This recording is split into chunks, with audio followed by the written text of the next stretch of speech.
Bueno, y vamos a cambiar de tema porque tras las declaraciones del rector de la Universidad Católica, Ignacio Sánchez, en las que señaló que la red de salud UC Christus no va a realizar abortos ni va a ser contraria a médicos que estuvieran de acuerdo con hacerlos. Ahora se sumaron a esta postura la clínica de la Universidad de los Andes y también el Hospital Parroquial de San Bernardo. Para conversar sobre esta decisión tomamos contacto a esta hora con el obispo de San Bernardo, Juan Ignacio González, a quien le agradecemos la posibilidad de establecer este contacto. Un gusto saludarlo ahí en Canal TVN. Perfecto. Bueno, por cierto, nos gustaría conocer las razones por la cual el Hospital Parroquial de San Bernardo toma esta decisión, si es que eventualmente se aprobara este proyecto de ley que interrumpe el embarazo bajo 3 causales, ¿no se realizaría esta práctica en este centro de salud? Bueno, porque este es un hospital de la Iglesia que tiene 118 años de existencia, cumpliendo la labor de ayudar sobre todo a la gente más pobre, más necesitada de la zona sur de Santiago, y tiene una declaración de principios muy clara en la cual nosotros hemos establecido hace ya muchos años, desde que se fundó y después en tiempos de moción salida se hizo por escrito, de que aquí siempre se van a respetar los principios fundamentales de la ley moral y de la ley natural, que es el respeto a la vida humana bajo todas circunstancias. Y lo que ha hecho el gobierno es mandar un proyecto de ley que además de tener muchas cosas que son muy opinables, lo que hace es permitir que en ciertos casos nosotros los hombres le terminemos con la vida de otras personas, que también son hombres o mujeres igual que nosotros, y por lo tanto, en eso, tal como ha dicho Ignacio Sánchez y ha dicho otra gente, también he visto hoy día en Mercurio, en las declaraciones de la Universidad, de la Clínica de la Universidad de los Andes, nosotros tenemos la idea muy clara. Así como muchas cosas podemos discutir, hablar y decir, bueno, hay distintas opiniones, en esto tenemos una opinión común toda la Iglesia y todos los obispos. Nunca se puede quitar la vida a una persona que está en el vientre materno porque esa persona está viva y es un ser humano de nuestra especie y tenemos que cuidarlo y tenemos que ayudarle a vivir. No desconocemos las dificultades que se encuentran, pero creemos que hay otras maneras de solucionarlas que las que está planteando la Presidenta de la República en su proyecto de ley, que por lo demás es un proyecto de ley largo, complejo, mucho considerando, no es simplemente una reforma tan sencilla a la legislación. Obispo, ustedes manifiestan su contrariedad en los 3 casos también, por ejemplo, cuando se pone en riesgo la vida de la madre, porque uno de los argumentos que también se ha escuchado por estos días y que también hizo alusión a esto el rector de la Universidad Católica es que esto es una práctica que se realiza, que si es que se recibe algún tipo de tratamiento, ¿qué pasa en este caso en particular? Es muy importante esa pregunta porque resulta que lo interesante de esto es que la praxis médica indica que en muchos casos al intervenir para salvar la salud de la madre, que es lo que está en peligro, se puede producir una pérdida del niño que está por nacer. Y eso no es un aborto, eso se le llama aborto indirecto, pero en un sentido estricto. Lo que se ha hecho es intentar salvar la vida de la madre. Lo que no se puede hacer nunca es intervenir directamente contra el feto para salvaguardar la vida de la madre. Este tema, por lo demás, los médicos lo saben muy bien, es un tema que hoy día casi no se presenta, o prácticamente se puede decir que no existe en la ciencia médica, y tiene protocolos muy claros que los médicos conocen muy bien. Por lo tanto, efectivamente, como tú dices, en ese caso no se ve por qué razón, si eso ya está resuelto por la ciencia médica, de cómo se hace. Y solo en caso de riesgo inminente, de una situación de urgencia, porque se lo pregunto porque también uno de los temas que se ha puesto sobre la mesa en este debate con respecto a que esté en riesgo la vida de la madre, tiene que ver con el riesgo futuro muchas veces que se da en ciertas situaciones, en algunos casos. Eso dice la ley, dice riesgo futuro. Por eso es que la ley tiene que ser objeto de un debate amplio porque hay muchas cosas que son imprecisas y están fuera de lugar. Por ejemplo, riesgo futuro de la vida de la madre puede ser cualquier cosa. Entonces, lo que yo creo que tenemos que tener claro, y sobre todo los católicos y los parlamentarios católicos, que creo que va a ser un punto que los oímos de que tocar con mucha claridad y con mucha sinceridad y también con mucha respeto hacia la opinión ajena y de ellos mismos, es que nosotros, seres humanos, no podemos intervenir directamente contra la vida de una persona que está concebida. Pensamos, y ya lo he pensado ya desde la filosofía griega en adelante, que esa persona tiene todos los derechos y todos los deberes y nosotros tenemos para ellos todos los deberes de cualquier ser humano. Por lo tanto, sea cual sea la circunstancia, el camino no es el que está proponiendo el gobierno. Y en esto va a haber una controversia seria, va a haber pienso yo, un choque fuerte con la Iglesia. Va a ser el primer gobierno que se enfrenta con la Iglesia en un tema en que habrá un debate que pienso que puede ser polarizador. No entiendo por qué se ha hecho de esta manera cuando hay otras maneras de arreglar estas circunstancias.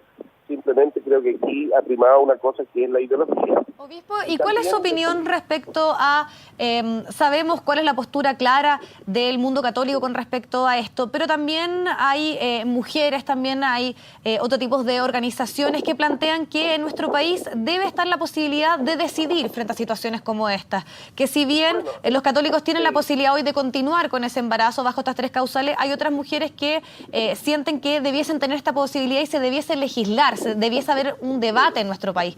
¿Qué responde usted a aquellos que sienten que tal vez la religión no necesariamente tiene que determinarnos a todos, sino que tal vez solamente a los católicos? Claro, pero esa es una visión del tema, porque esto no es un tema religioso. Eso lo ha dicho el Papa recientemente en el discurso al Parlamento Europeo.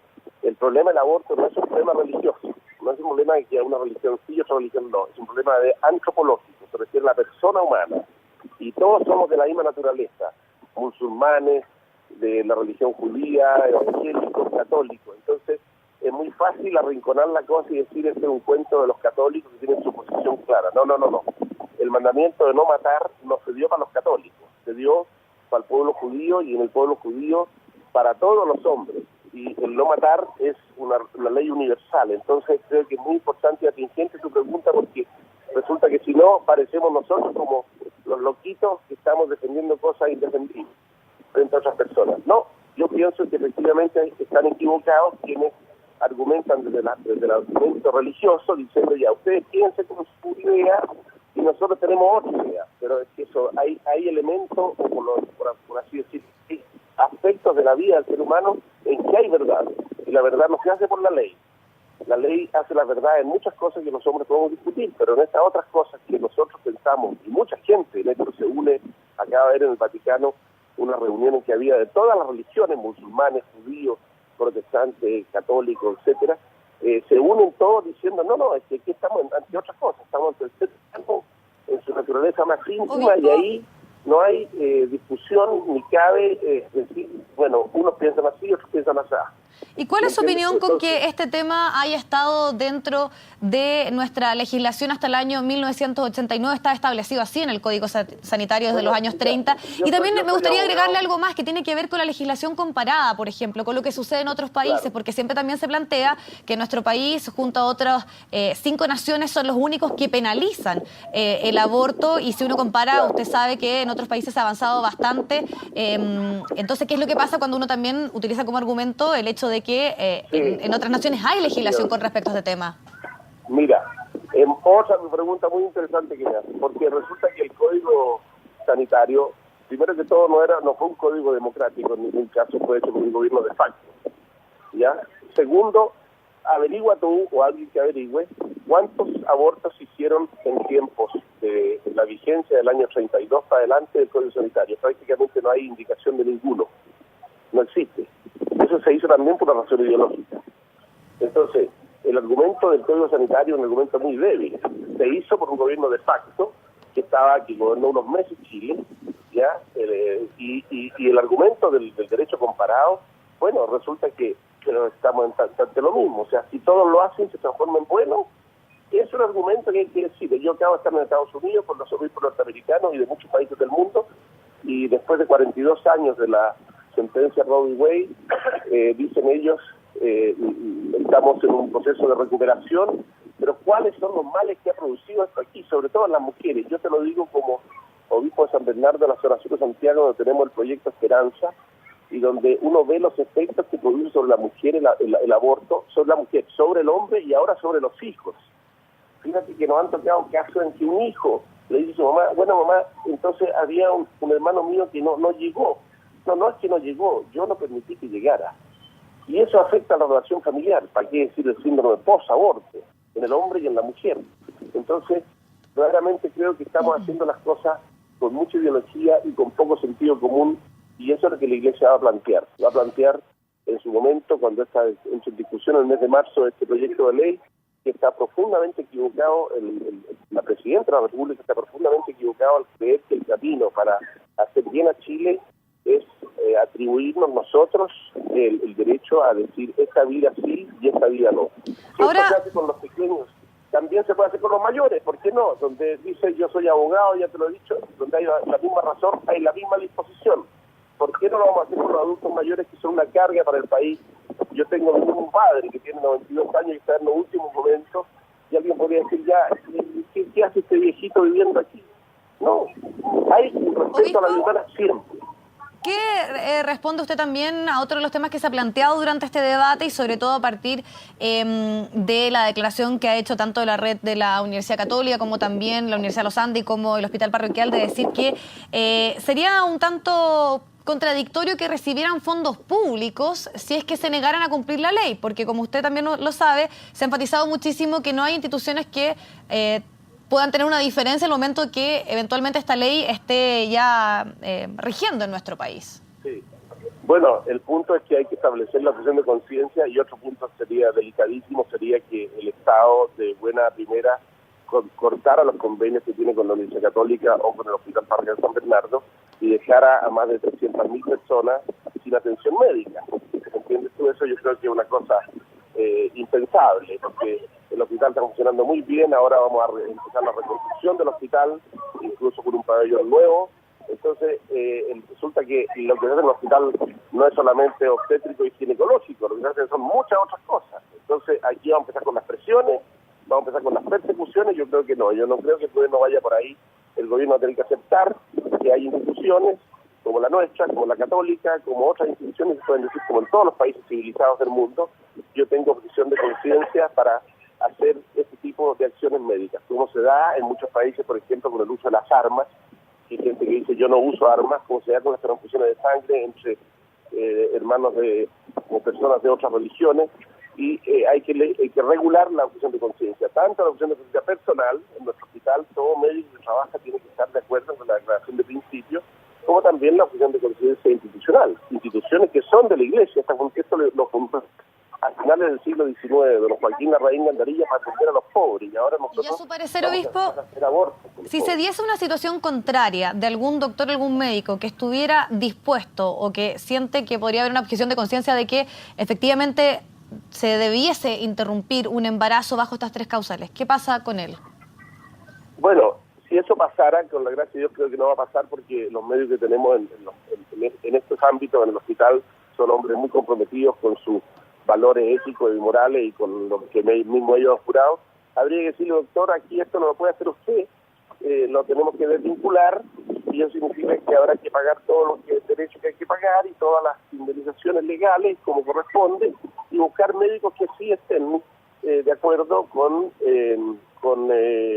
vivir, como dice la canción de principio, en nuestro hospital, que tiene más de 20 años de estar publicada. Perfecto. Entonces yo creo que llega el momento en que hay que ser coherente hasta el final, y estamos llegando a ese momento, y eso para los católicos es muy importante, y sobre todo para nuestros parlamentarios católicos, senadores que veo dudar, diputados que veo dudar, que se dicen católicos, que no se sabe bien, que en este caso. Y llegará el momento también en que la Iglesia como institución, a través de los obispos... Solamente para finalizar, nos queda poco tiempo y escucho que usted hace un llamado a los parlamentarios católicos. ¿Qué pasaría entonces con quienes militan en la democracia cristiana? ¿Usted cree que debiesen rechazar entonces este proyecto de ley? Sin duda alguna.